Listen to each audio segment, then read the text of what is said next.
Millennium Development Goals atau MDGs, terkenal dengan nama MDGs, di mana Millennium Development Goals ini menjadi sebuah tolak ukur baru dalam paradigma pembangunan internasional, atau boleh bisa dibilang paradigma pembangunan dunia, yang tidak lagi seperti teori-teori yang sebelumnya, tidak hanya terpaku pada ketergantungan, modernitas, atau sosialis, kapitalis, dan teman-temannya, tetapi bagaimana itu semua dijadikan satu dengan melihat kondisi saat ini, kondisi yang ada di masyarakat yang secara global terjadi, kemudian bagaimana untuk mengatasi setiap masalah dan krisis itu dengan komitmen bersama dari setiap negara. Itu MDGs. Karena MDGs-nya ada 8 tujuan. MDGs ini, seperti saya bilang tadi, adalah sebuah paradigma pembangunan global atau paradigma pembangunan internasional yang dideklarasikan dalam konferensi tingkat tinggi milenium oleh 189 negara anggota PBB di New York pada bulan September tahun 2000. Oke. Jadi pada tahun 2000 ada 189 negara anggota PBB yang menyetujui tercetusnya sebuah paradigma pembangunan global. Nah, paradigma pembangunan global ini kemudian disebut sebagai Millennium Development Goals, di mana MDGs ini menjadi bagian dari program pembangunan nasional. Nah, jadi paradigma pembangunan global berupa Millennium Development Goals ini kemudian diturunkan, diterapkan di setiap perencanaan pembangunan nasional dari setiap negara yang tergabung pada PBB. Nah, sehingga tujuan dari MDGs yang secara global ini bisa tercapai melalui tercapainya tujuan-tujuan MDGs di setiap negara itu. Ini tertulis bahwa MDGs menjadi bagian program pembangunan nasional dalam upaya menangani penyelesaian terkait dengan isu-isu yang sangat mendasar. Oke. Jadi isu-isu yang diangkat dalam MDGs adalah isu-isu global, isu-isu yang terjadi secara global di setiap negara yang ada di dunia, yang terkait dengan pemenuhan hak asasi manusia dan kebebasan manusia, perdamaian, keamanan, dan pembangunan.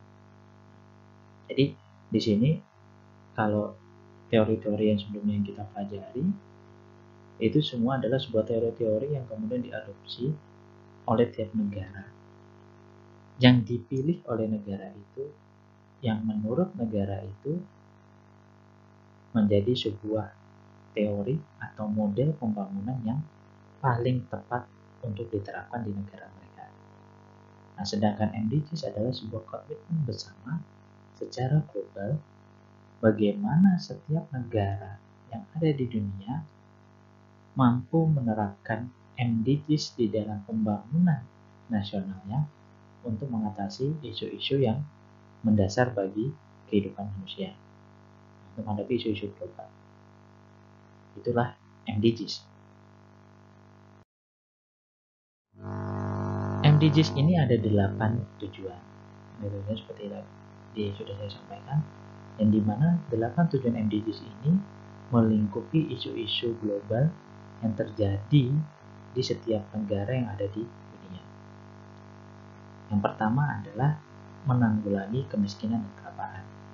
Ya, seperti kita ketahui bahwa setiap negara yang ada di dunia, baik itu yang negara maju ataupun negara berkembang, setiap negaranya bisa menghadapi masalah kemiskinan dan kelaparan.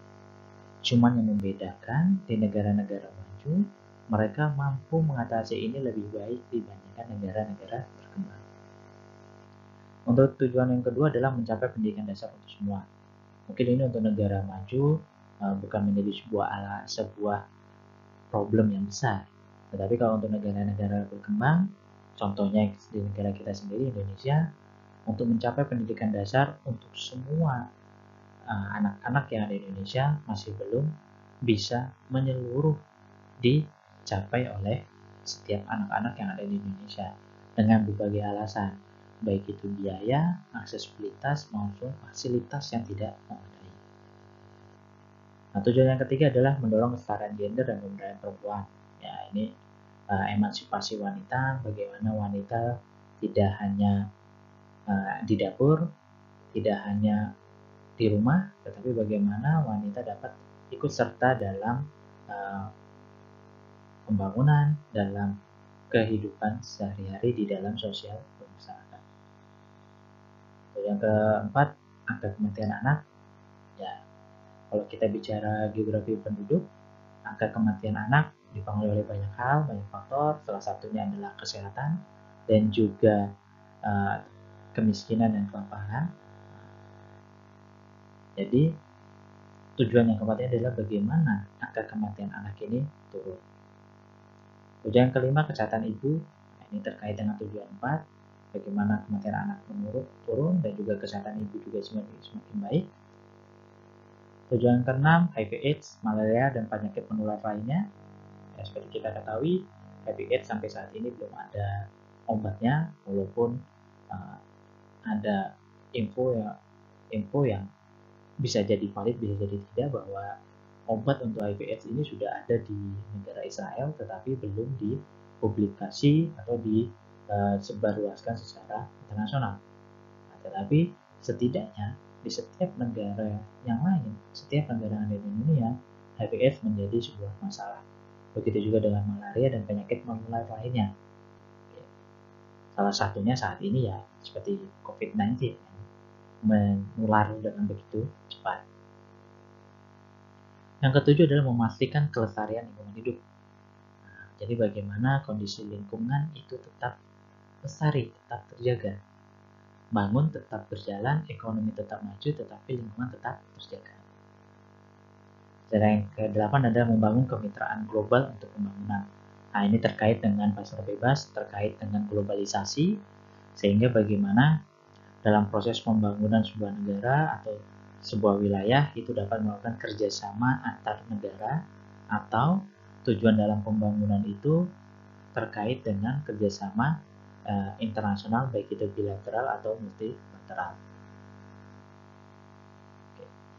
Nah, dari 8 tujuan ini, kalau kita generalisasikan, dari 8 ini dapat tergolong menjadi beberapa tujuan besar. Yang pertama adalah ekonomi, ya, di tujuan 1, pendidikan di tujuan 2, kesehatan di tujuan 4, 5, dan 6, dan lingkungan serta pembangunan. Jadi ada 5 tujuan besar. Jadi bagaimana ekonomi, pendidikan, kesehatan, lingkungan, dan pembangunan. Oke.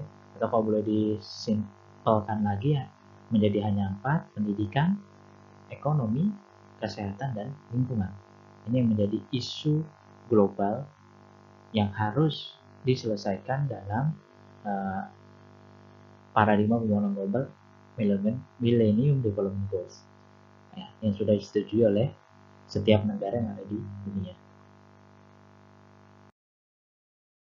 MDGs ini, saya lanjutkan, MDGs ini adalah hasil perjuangan dan kesepakatan bersama antar negara-negara berkembang dan maju. Oke, jadi dari 189 negara yang menyetujui adanya paradigma pembangunan internasional atau paradigma pembangunan global atau MDGs, ini adalah negara-negara baik yang berkembang maupun negara maju, di mana setiap negara ini memiliki kesepakatan untuk menerapkan MDGs di dalam perencanaan pembangunan nasional mereka. Untuk negara-negara berkembang berkewajiban untuk melaksanakannya, karena dari 8 tujuan itu keseluruhannya permasalahan itu terjadi di negara-negara berkembang. Sedangkan negara-negara maju memiliki kewajiban mendukung dan memberikan bantuan terhadap upaya keberhasilan setiap tujuan dan target dari MDGs. Nah, ini terkait dengan tujuan ke-8, bagaimana kerjasama global. Kerjasama global antara negara maju dengan negara berkembang untuk mewujudkan tercapainya tujuan pembangunan global. Nah, jadi disinilah tonggak dari adanya paradigma pembangunan yang berlaku secara global. Tidak lagi teori dan model yang hanya dapat diterapkan untuk wilayah-wilayah tertentu, atau wilayah atau negara itu memilih antara teori dan model yang pernah kita pelajari di materi-materi sebelumnya. Nah, di sini MDGs menjadi paradigma pembangunan global yang dimana setiap negara berkewajiban untuk mencapai MDGs. Negara berkembang bagaimana dapat mewujudkan 8 tujuan itu, sedangkan negara maju berkewajiban untuk mendukungnya dan memastikan 8 tujuan itu tetap terjaga, atau jika belum tercapai secara keseluruhan, bagaimana caranya mereka mencapai setiap tujuan yang tercantum dalam Millennium Development Goals. Nah, ini. Oke. Jadi inilah MDGs. Sekali lagi, MDGs menjadi paradigma pembangunan global. Memulai paradigma, paradigma pembangunan global yang pertama yang disetujui oleh 189 negara yang bergabung dalam PBB, sehingga kalau boleh dibilang ya dunia sudah menyetujui perencanaan pembangunan global ini. MDGs ini ditargetkan tercapai pada tahun 2015. Berarti sudah 5 tahun yang lalu MDGs ini selesai. Oke. Nah, MDGs selesai di tahun 2015. Berarti dari tahun 2000 hingga tahun 2015, 15 tahun MDGs ini ditargetkan tercapai untuk setiap negara yang ada di dunia. Bagaimana cara mencapainya? MDGs memiliki 8 tujuan. 8 tujuan itu kemudian memiliki indikator dan parameter yang berbeda-beda. Nah, dari indikator dan parameter itu kemudian diterapkan ke dalam setiap perencanaan pembangunan nasional di setiap negara, termasuk di Indonesia. Untuk Indonesia sendiri, ya karena MDGs sudah selesai di tahun 2015, maka kita lihat bagaimana Indonesia. Indonesia ternyata termasuk satu di antara negara-negara yang menghadapi kendala tidak ringan dalam pembangunan target MDGs. Jadi Indonesia dalam 15 tahun kesulitan untuk mencapai tercapainya setiap tujuan MDGs itu terpenuhi. Karena apa? Ya karena pertama perdagangan bebas. Harga minyak yang meningkat diikuti dengan membengkaknya subsidi BBM. Perubahan iklim, pemanasan global yang berdampak pada melambungnya harga bahan pangan, dinamika ekonomi dan sosial yang tidak selalu baik yang menyertai pembangunan nasional. Nah, ini adalah beberapa alasan mengapa Indonesia tidak bisa mencapai tujuan-tujuan yang ada di MDGs. Perdagangan bebas, ya benar, MDGs membuat perdagangan bebas membuat masyarakat dapat melakukan perdagangan dengan bebas dengan siapapun yang ada di dunia. Tetapi dengan adanya perdagangan bebas menyebabkan negara kita yang belum siap untuk menghadapi ini, atau mungkin sebenarnya masyarakatnya yang tidak mau untuk berkompetisi di dalam perdagangan bebas dalam era globalisasi ini, mengakibatkan kondisi ekonomi di Indonesia menjadi tidak baik, tidak bisa berkembang pesat.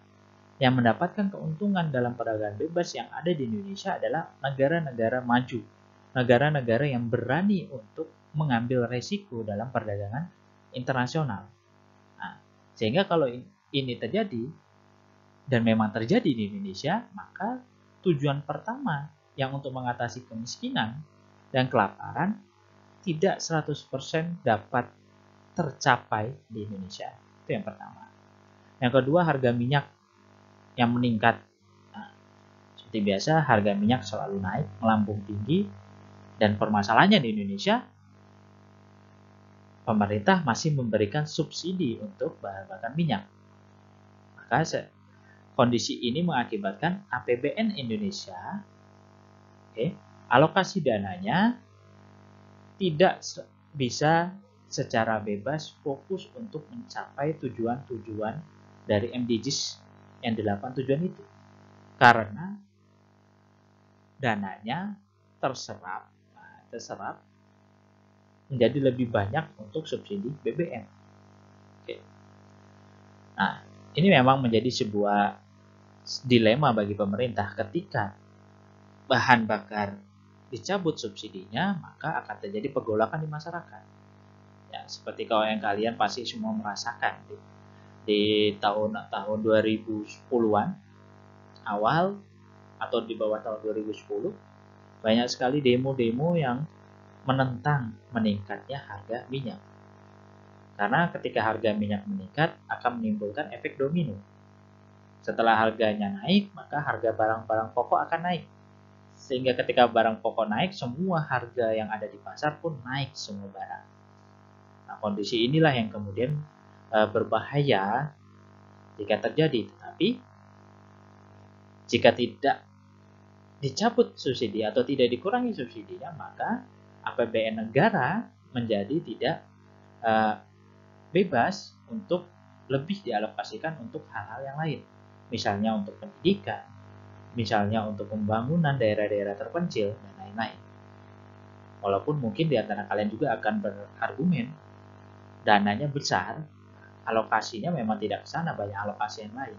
Tapi setidaknya subsidi BBM menjadi salah satu sektor atau salah satu bagian yang mengakibatkan APBN negara kita terserap bukan untuk pembangunan.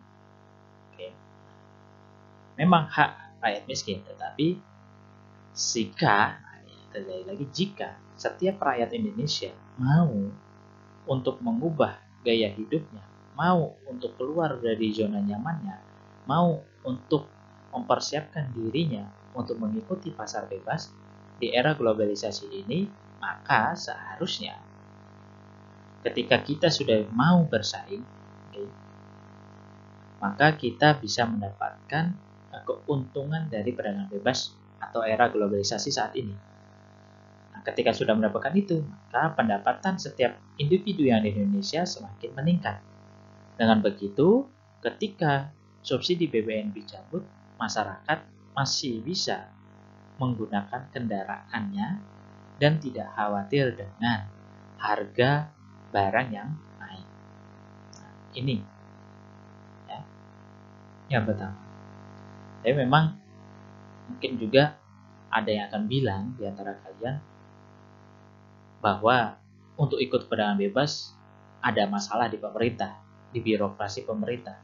Tetapi jika kita lihat lebih seksama, secara objektif, tidak hanya pemerintah yang tidak mempersiapkan rakyatnya, tetapi rakyat Indonesia yang belum mau atau tidak mau untuk bergabung dalam perdagangan bebas, termasuk yang muda, tidak mau berupaya untuk bersaing.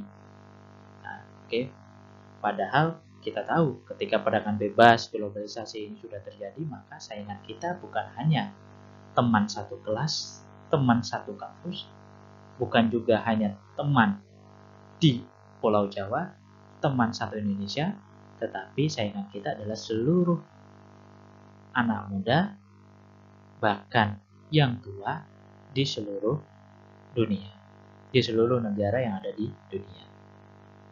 Itu harga minyak. Ya, perubahan iklim dan pemanasan global yang kita ketahui, hal ini berdampak sangat besar di negara berkembang, ya salah satunya di Indonesia ini, ya karena kita masih berada di sektor pertanian yang paling besar.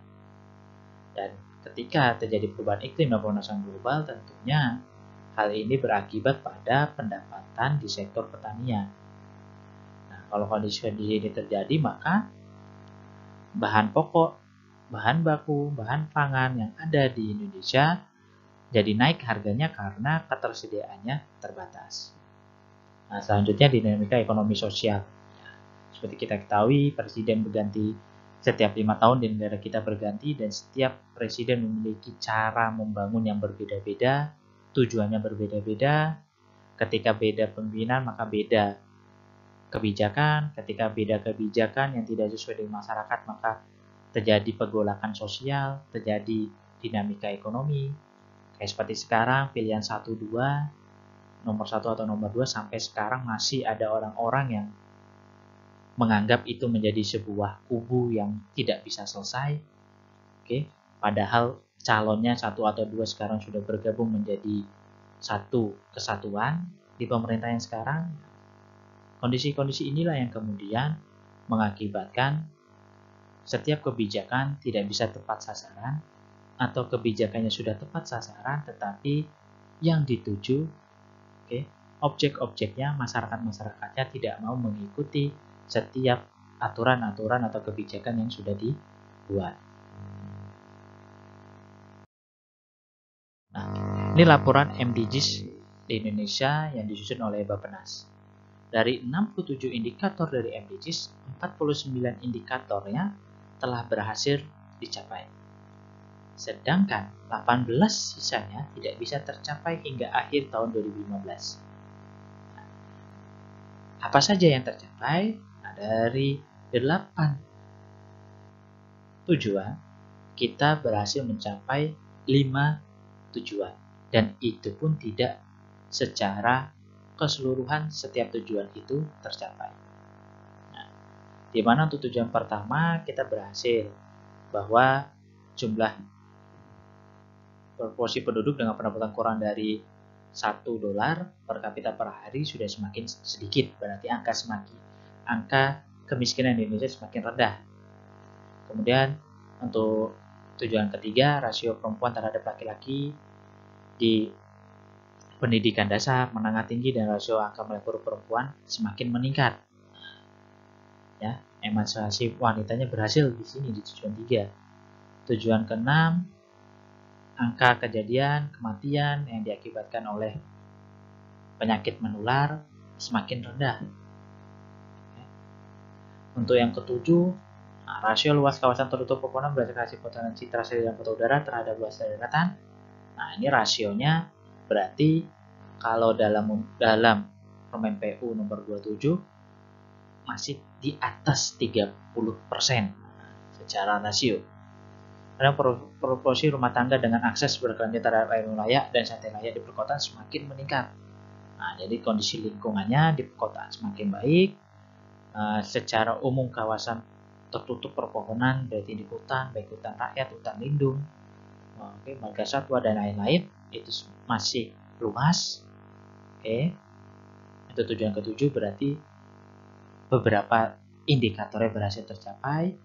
Kemudian untuk tujuan ke-8 untuk pembangunan kolaborasi dengan negara-negara lain, salah satu indikatornya yaitu proporsi penduduk yang memiliki telepon seluler meningkat. Nah, inilah yang tercapai di Indonesia. Dari 67 indikator, 49 indikator berhasil dicapai. Untuk tujuan 1, 3, 6, 7, dan 8. Yang tidak tercapai adalah tujuan 1, bahwa persentase penduduk yang hidup di bawah garis kemiskinan nasional masih tinggi, kemudian yang asupan kalorinya di bawah tingkat konsumsi minimum itu juga masih tinggi, angka kematian bayi masih tinggi, angka kematian balita juga masih tinggi, begitu juga dengan angka kematian ibu. Kemudian HIV/AIDS ternyata di sini masih tinggi. Jumlah penduduk usia 15-24, anak-anak muda yang tahu tentang apa itu HIV/AIDS juga masih rendah. Untuk yang tujuan 7, emisi karbon kita masih tinggi. Harus kita ketahui, kita mau dari kos ke kampus saja masih menggunakan motor. Walaupun sebenarnya kalau jalan kaki cuma 5 menit, tapi kita lebih mementingkan naik motor. Mau ke warung yang cuma jaraknya 5 menit 10 menit pun kita masih naik motor. Atau dari kampus Fakultas Geografi mau ke Siti Walidah naik motor dan seterusnya. Inilah yang kemudian ya kita sadari bersama bahwa kita masih tergantung pada kendaraan pribadi sehingga jumlah emisi karbon masih tinggi. Kemudian proporsi rumah tangga dengan akses air minum layak di pedesaan masih rendah. rumah tangga sanitasi layak di pedesaan rendah, ya, jadi kalau di kota tadi sudah semakin meningkat angkanya, proporsinya, tapi kalau di desa masih rendah.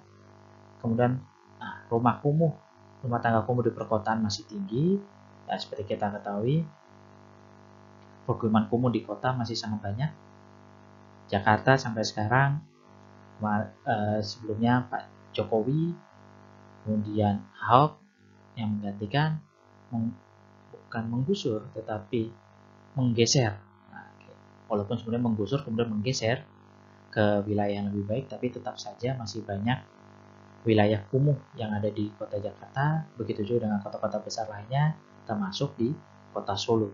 Nah, kalau saja itu sampai Jakarta, di Solo pun masih banyak. Kemudian untuk yang tujuan 8, ekspor dan impor kita masih rendah, ya, dengan berbagai alasan, baik itu secara kebijakan, secara peraturan yang masih mempersulit rakyat Indonesia untuk melakukan ekspor ataupun impor. Begitu juga dengan masyarakatnya sendiri yang tidak mau atau tidak berkeinginan atau belum mampu untuk melakukan kegiatan ekspor ataupun impor. Kemudian kepemilikan komputer pribadi ini masih rendah, akses internet masih rendah, makanya mungkin di tahun 2015 seperti ini, tahun 2020 mungkin saat ini seperti yang kita rasakan, akses terhadap internet semakin meningkat.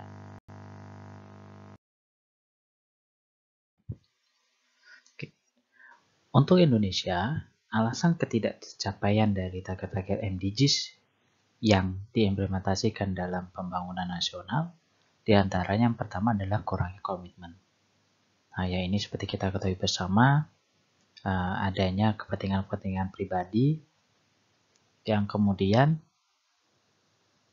mengakibatkan kebijakan-kebijakan yang dibuat itu hanya menguntungkan golongan-golongan tertentu, golongan-golongan tertentu, dan tidak untuk tujuan secara global atau secara nasional. Ini kita ketahui. Kemudian karena kita memiliki, ya kita pahami bersama, setiap periode, setiap presiden ganti, maka kebijakannya berubah. Ketika presiden ganti pun menteri berubah. Ketika menteri berubah, maka kebijakan setiap lembaga pun berubah. Sehingga komitmen dalam untuk mencapai MDGs belum menjadi sebuah komitmen bersama yang ingin dicapai oleh setiap individu yang ada di Indonesia. Nah, kondisi ini juga tidak hanya terjadi di pemerintah pusat, tetapi di setiap Pemda pun sama. Bupati baru, gubernur baru mengakibatkan terjadinya kebijakan-kebijakan yang berbeda. Ketika gubernur baru, maka kebijakan atau kegiatan-kegiatan yang dilakukan oleh gubernur atau bupati sebelumnya dihentikan, diganti yang baru, sehingga tidak ada kesinambungan. Nah, ini juga menjadi PR bagi kita, bagi kalian nanti jika menjadi seorang menteri atau presiden atau bupati atau gubernur ataupun pejabat daerah yang lain, ketika menjadi seorang pemimpin, ketika menjabat, melihat pemimpin di periode sebelumnya memiliki program-program yang bagus, jangan malu, jangan ego tinggi untuk meneruskan. Oke, jadi kalau bagus diteruskan hingga tercapai. Karena yang menjadi tujuan dari kita menjadi seorang pemimpin di setiap daerah ataupun menjadi pemimpin negara Indonesia adalah bagaimana setiap rakyat Indonesia merasakan setiap pembangunan, setiap program yang kita lakukan. Dengan tujuan untuk menjadikan setiap rakyat Indonesia menjadi lebih sejahtera. Yang pertama, komitmennya di Indonesia masih sangat kurang. Yang kedua, sudah komitmen yang kurang, koordinasi dan komunikasi antar pemangku kepentingan pun kurang. Sudah kurang, sudah sulit untuk koordinasi, komunikasinya sulit, muncul ego sektoral. Oke. Yang inilah yang kemudian lebih memperparah dari komitmen yang sudah nggak ada, ego sektoralnya tinggi. Setiap daerah pingin maju sendiri, Nah, ini yang menjadi berbahaya. Atau kementerian-kementerian ingin mencapai target-target mereka sendiri tanpa berpikir bagaimana menjadikan Indonesia menjadi lebih baik. Yang ketiga, tujuan target indikator MDGs diadopsi secara parsial saja dengan mengesampingkan kebutuhan dan kondisi lokal. Nah, jadi dari beberapa indikator, cara mencapainya hanya diadopsi setengahnya. Atau dari 8 tujuan yang diadopsi hanya 2 atau 3. Nah, ini yang kemudian menjadi masalah. Selain itu, juga tidak melihat kondisi dan kebutuhan yang ada di daerah atau di negara kita. Nah, jadi mana yang menjadi masalah? Oke. Prioritas dalam pembangunan, prioritas dalam perencanaan pun menjadi tidak jelas.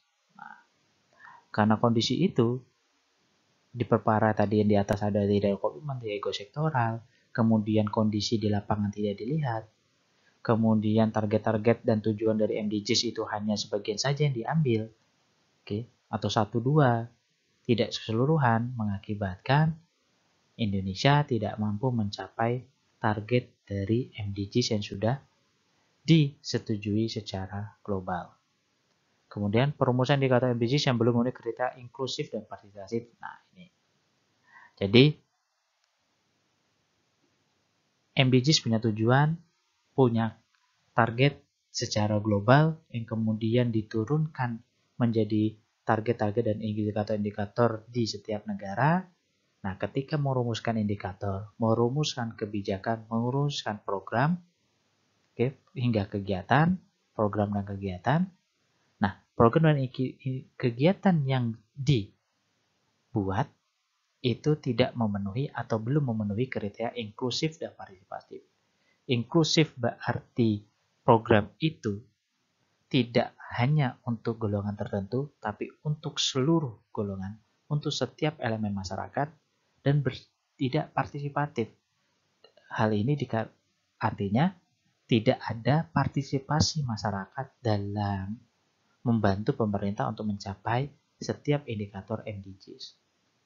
Nah, ini yang menjadi permasalahan.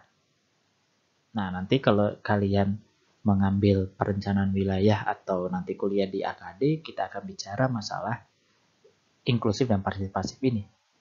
Yang dimana ketika ini dimasukkan dalam perencanaan, maka perencanaan itu secara teoritis dapat lebih tingkat keberhasilannya tinggi dan keberlanjutannya pun menjadi lebih tinggi. Nah, nanti kita akan bahas di kuliah-kuliah berikutnya. Untuk keberlanjutan MDGs, nah ini MDGs secara resmi sudah selesai tanggal 26 September 2015 kemarin melalui sidang umum PBB di New York. Oke. Ada 193 negara yang turut hadir di dalam rapat sidang umum itu di tahun 2015, sehingga MDGs secara resmi dari tahun 2010 hingga tahun 2015 telah selesai dilaksanakan dengan beberapa negara termasuk Indonesia kesulitan untuk mencapai MDGs. Nah, karena MDGs tadi saya bilang di awal kuliah menjadi tonggak awal untuk komitmen bersama secara global, untuk menyelaraskan tujuan pembangunan secara global, maka MDGs tidak kemudian berhenti hanya sampai MDGs saja, tetapi kemudian dilanjutkan dengan yang namanya Sustainable Development Goal atau SDGs untuk 15 tahun mendatang. Nah, berarti saat ini kita sudah 5 tahun awal. Oke, masih ada 10 tahun lagi untuk mencapai SDGs. Nah, materi SDGs ini akan kita diskusikan minggu depan seperti apa SDGs. Apa bedanya SDGs dan MDGs? Dan bagaimana upaya-upaya baik itu Indonesia maupun secara global dalam tercapainya setiap tujuan SDGs. Dan bagaimana SDGs itu diterapkan dalam setiap perencanaan pembangunan nasional. Ini akan kita bahas minggu depan. Jadi MDGs sudah selesai 2010 sampai 2015, dilanjutkan dengan SDGs yang dimulai tahun 2016 kemarin hingga tahun 2030 besok. Demikian saja materi kita hari ini. Kurang lebihnya saya mohon maaf. Apabila ada kesalahan kata yang mohon maaf. Saya akhiri. Wabillahi taufiq wal hidayah. Assalamualaikum warahmatullahi wabarakatuh.